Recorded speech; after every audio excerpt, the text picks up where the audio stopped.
Hey guys, welcome to part 2 of my beginner crochet tutorial. If you watched the first video, I told you that your first project would be a square. So we're going to talk about how to get from this chain to build it to make a square. I went ahead and chained 11. I did that so that when my square works, I'm going to end up having 10 on each row, and I'll show you why it won't be 11 in just a second. Now, whenever you have chained, you want your stitches to not be teeny tiny. If they're so small that your hook can't get into them, you are going to need to restart that chain. You can just do that by pulling this long strand to undo it. You don't want huge gaps in your stitches, but you want them loose enough that your hook can fit through. And you also want them to look as similar as you can get them to look to each other. You want them very uniform because this will make your project look nice and smooth. Of course, it's your first square, so don't freak out if it's not, like mine. That's okay. I've been doing this for years. But let's go ahead and get started. So right here we have our chain, and this is where we were at. So what we're going to do is, remember, you're still going to pinch at the top, but you're going to move your fingers down a little bit. Okay, so when we start with a single crochet, we are going to count 2 stitches away from our hook. The first stitch is the one that's going to have this strand of yarn going in and out of it onto our hook, and we're going to skip that one. Let's see, we're going to skip the chain that has this yarn going through it, which is right here, and we're going to go over to this next one. So 1, 2. And we're going to put our hook under that top loop of it. So ready? 1, 2, and go under just the top loop. When we go into it, we're going to take our hook behind this yarn and grab it. When we grab it, we're going to face our hook to the left side because that will be the best way to grab that yarn. So let's practice that again. We're going to count 1, 2, put our hook under that loop, go up and grab that yarn, have our hook facing towards the left as we grab it. You're going to keep your hook facing that way and pull through that loop we just went in. So now that you've pulled through, you should have 2 loops on your hook. Now that you have 2 loops on your hook, you're going to push back on that yarn and wrap it around with your hook facing up. You're going to turn it all the way towards you to face down, and this time, instead of pulling it through just one loop, you're going to pull it through both of them. Sorry for the background noise you guys hear right now. So now when you look, you can see the one that you went in is kind of a bigger loop right now. That's okay. You're not going to use that again. We're going to go into the next one. So this is the one we just went in, and we're going to find that next spot to go in. You're going to go in and go up and grab that yarn. Face your hook to the left and pull it through. Now you have 2 loops on your hook. Your hook should now be facing up. You're going to push back on that yarn, turn it towards you face down, and pull it through both of those. So now I'm just going to do it a couple times slowly so that you guys can watch.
Okay, so now you've watched it a couple times.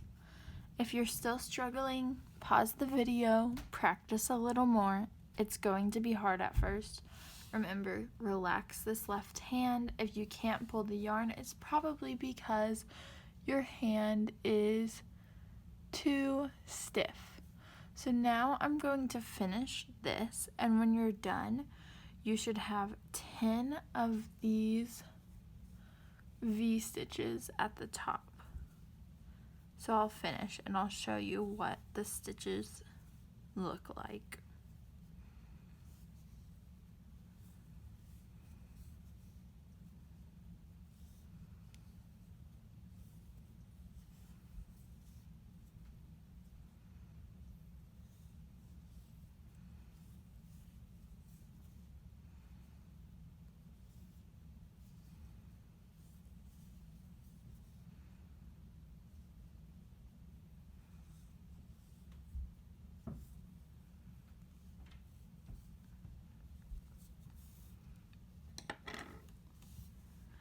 Okay, so here is one row finished. My row kind of curling. That's okay. That's normal on the first row. But here's what the top of it looks like. If you can see, there are V's. Each V is one stitch, so you should be able to count them going 1, 2, 3, 4, 5, 6, 7, 8, 9, and 10.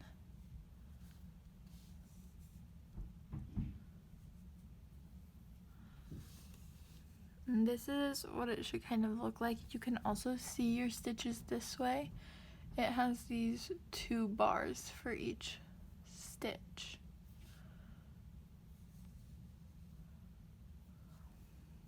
Okay. Whenever you are done with your first row, to keep going, you're going to do the same thing, but first you need to know how to flip your project. There is a specific way, and if you don't do it this way, you will get these weird twists on the edges.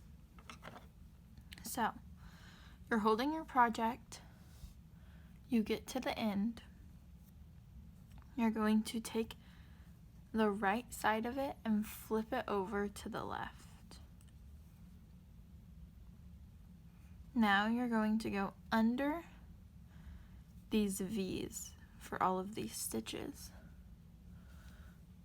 So here's the V for my first stitch, and I'm going to make sure I go under both of those loops that make that V. And I'm going to do the same thing. Pull my yarn through that. I'll have 2 loops on my hook.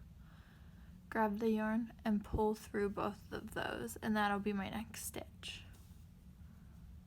And when you do each row, you should be counting as a beginner to make sure you do 10 stitches and that you're not losing any stitches. So there's 1, 2,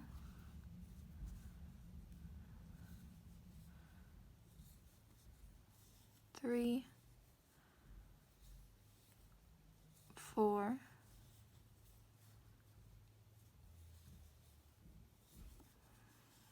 5,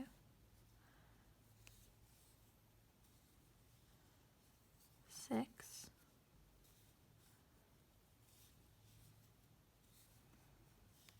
7,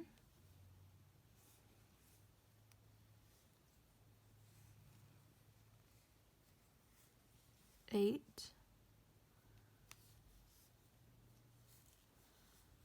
9,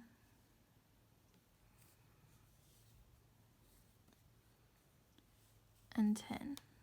Oh, on that one, I only went through one of my loops, and when that happens, you'll have a really gappy looking spot. So make sure, like I said, you go under both of those loops that make that V. So again, if you're not finished with that row, pause this, finish your row, and then remember when you flip it, you're going to take the right edge and flip it over to the left side. And you're going to do the same thing. You're going to go under that V, not in it, under it. So both of those loops should be on the hook. Pull through the hole you just went in. You should have 2 loops on your hook. And pull through both of those. Do as many rows as you need to get comfortable with this. You can make a square, you can make a really long rectangle.